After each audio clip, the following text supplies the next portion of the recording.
How good is your website? One of the things that you can do to answer that question is to dive into the data. Look at the metrics because there is power in real time data. So, the first thing you want to look at is visits. If you build it, will they come? Are people coming to your website? Google Analytics is a terrific tool because it will show you on an hourly, daily, weekly, or monthly basis how much traffic is coming to your website. And while this is helpful, it's good to see the numbers and give you a baseline. It's it's a little bit,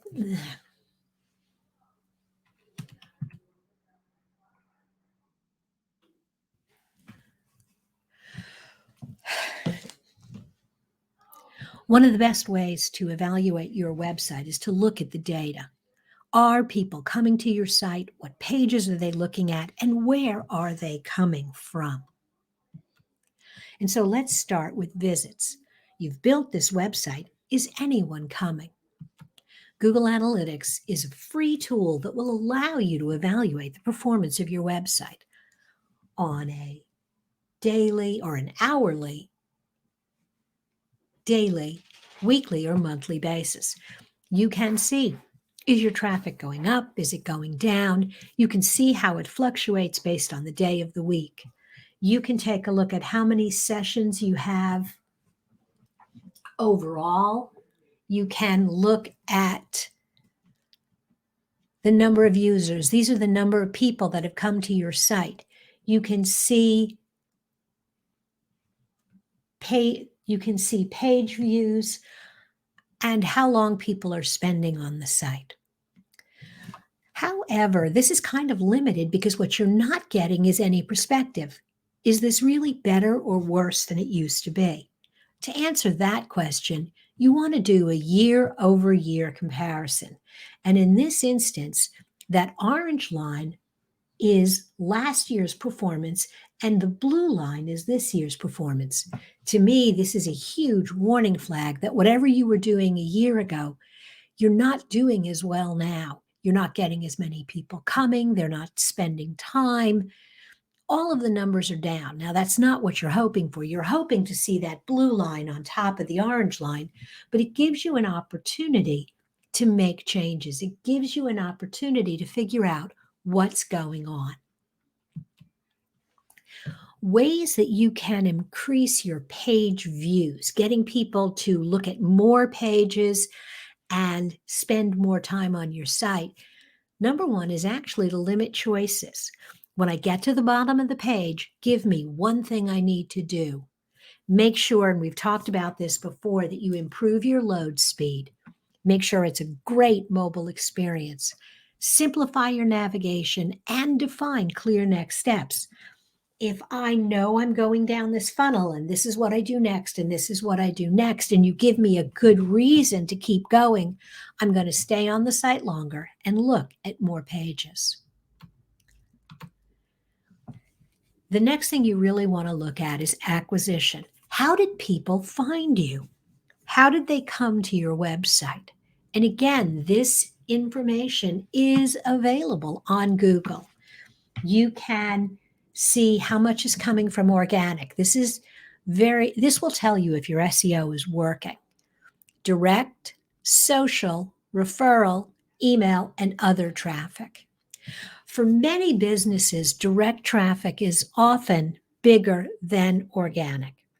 But ideally, you want your organic to be twice as much as your direct. Why? Direct are people that know you by name. They've heard of you and they're coming to find you. That's great. Organic are people that don't necessarily know you, but are looking for a company that does what you do. And so looking at these numbers, looking at them over time, making sure that they're all going up, but also that your organic is the one that's growing the most, will help you improve traffic to your website. So what do? Well, if you're looking to improve your direct, if you're really not getting a lot of direct traffic, you're going to have to improve your offline activity. you're going to have to encourage people to look for you online because they've met you at a networking event, seen your sign, seen your ad, seen a television commercial. Direct traffic is a result of somebody knowing who you are. Organic, you got to add more content to your website and improve your SEO. If you want more referrals, you need to, and referral traffic is when someone comes from another related website. So listing in a directory or doing a cross promotion with another website. If you're a plumber and you have a friend who's an electrician, put links on their site and encourage them to put links on yours. If you want to increase traffic from social media, you've got to increase your activity and engagement. And if you want more traffic from your email, you're going to need to expand your list, encourage more people to sign up. And finally, when all else fails, you can always turn to paid advertising. I typically think of this as a last resort because I think there are lots of other traffic building activities you can do before you go to advertising. The next thing you want to look at is, what do they do when they arrive? Where do they start? You can dive into your analytics and you can see which pages are getting the most traffic. The cool thing is that for most companies, yeah, your homepage will be number one. That's this little hashtag here. I'm sorry, not hashtag, slash. But underneath it, you'll notice that for this website, the vast majority of posts or pieces of content that people start with is a blog post. That's because the content is promoted on social media. It's promoted in emails. People are linking to particular pages of content, and then they are referred to the site.